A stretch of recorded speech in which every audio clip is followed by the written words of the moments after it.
Hello and welcome to the channel. If you're new here, my name is Mike. This video is to help anybody who doesn't really understand a timegrapher. So a lot of new subscribers recently, and in the comments I am reading that a lot of you are interested in the videos, but you don't know what any of those things mean. So I'm here to help you with that. This video is basically taking two sections from two recent videos, putting them together, and hopefully it'll help you guys out. So the first part is something I've done in a Rolex video where I explain all the readings and what they are. And in the second part of this video is a clip from a Seiko Turtle video that I did where I actually showed the regulation of a watch by manipulating parts of the watch to change the results on the timegrapher. So just putting them two together. It's a short video. Hopefully some of you might find it useful. So if you do, don't forget to give it a like, and well, I'll see you in the comments. Figured I'd better try and explain a little bit about this machine and what it's trying to do. So this is basically how to try and set the accuracy for a mechanical watch. And we have the rate, and this is seconds per day. So this is telling us at the moment the watch is running 10 seconds per day.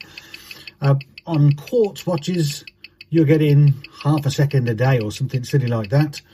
Mechanical watches are never going to be anywhere near as accurate as that, but 10 seconds is pretty reasonable. There's lots of other things to take into consideration. Position, so you can get positional error where the watch is in different positions. So you've got to think, if you're sitting down and your arms out straight on a desk, that's one position. If you're walking down the road and your wrist is swinging, that's another position. So you try to set or check the different positions for error and find the happy medium. Amplitude. So amplitude is almost an indication of health. It is the degrees of which the balance wheel spins, and it'll spin, go through the pallet fork and come out the other side. So it's like an arc, if you like. And they do vary depending on what movements you're working on. 241 amplitude. To me, I'm not 100% happy with it. I'd like this to be 260, 270. I don't know this movement, and obviously if it's 1959, it is quite old. So at the moment I'm sticking to saying it's okay, but it could be better. Lastly, beat error. So beat error is the best way to look at beat error is the tick and the tock. So if you think about a pendulum and it's swinging, it is how long it takes to swing one way and how long it takes to swing the other way, and this is in milliseconds. So you want the swing on both arcs. So in other words, this is how the balance spins around, goes through the pallet fork and comes around the other side. So it's the distance of travel really from the center point of the pallet fork. So you might think, well, a millisecond isn't a lot, but when this thing is beating at, I'm trying to think, it'll change here and tell us how many beats. So yeah, so 21,600 beats per hour. So those milliseconds soon start to add up. So you want to try and close that down as best you can. And then lastly, well, obviously I've just explained what that is, and then you see you've got a degrees. This is just again about the degrees of the balance wheel. It's a technical thing. I forgot what we call it now. Lift angle, sorry. Will determine some of these numbers a bit more. You can play safe, keep it on 52. The amplitude changes, the rate and the beat error pretty much stay the same.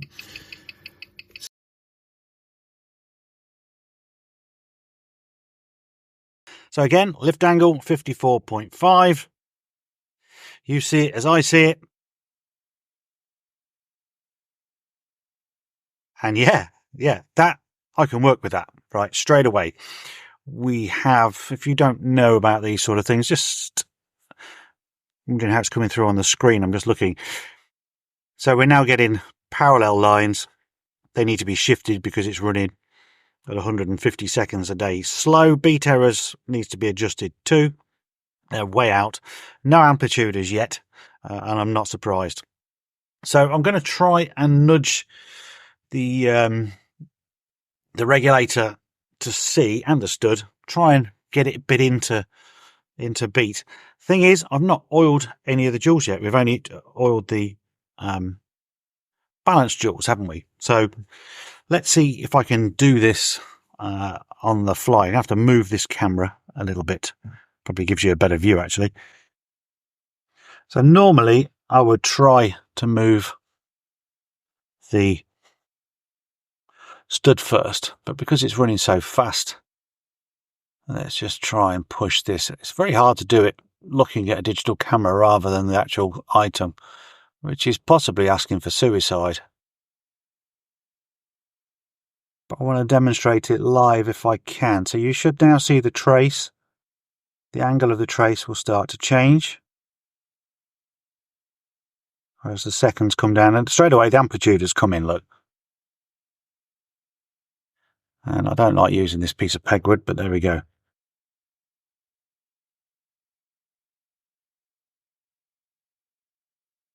So 217 amplitude on a 70s watch on a Seiko. They normally, people say 200 plus. 217 is pretty good. I'd like to see 230, to be honest with you. And maybe we'll get that after I've oiled it. So I just want to now try and nudge the beat error a bit. And with the beat error, you never know, well, I never know necessarily, which way to go first.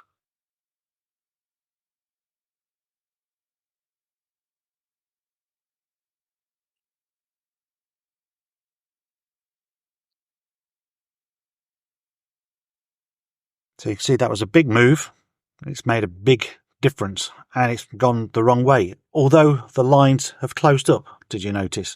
And it can fool you sometimes, especially on these Wishis, that you think you're in beat and you're absolutely way off. The lines will tell you it's perfect and it's nowhere near. So I've now got to move that back, which at the angle I'm at is going to be quite difficult. See if I can move it a bit like that.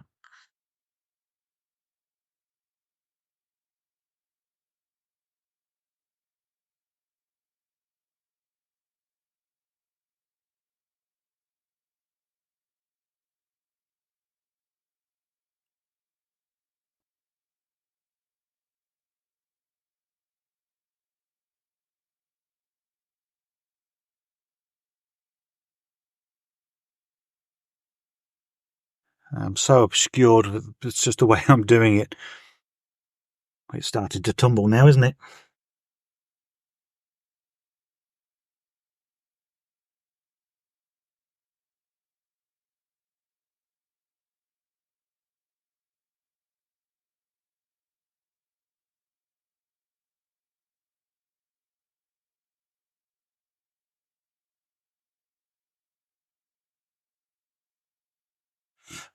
There we go.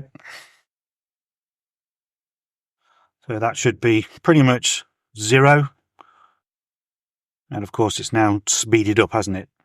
So we need to bring it back down again. 0.1, that's good enough.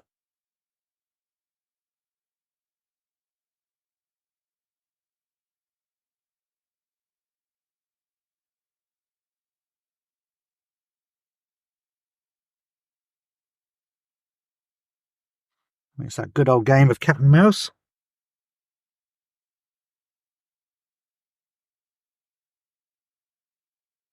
And trust me, doing it live on camera is really, really difficult.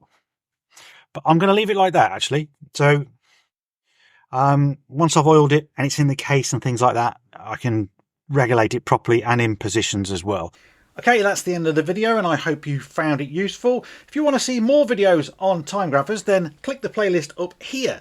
That will actually show you a comparison between a Timegrapher and an app on your phone that does Timegraphers. There's also a revisited version of that as well, where I went back with a different microphone. And down here in this playlist are all my how-to videos like looming hands and things like that. So maybe some of these will be useful. I'll see you in those videos if you want to go and click one. Bye for now.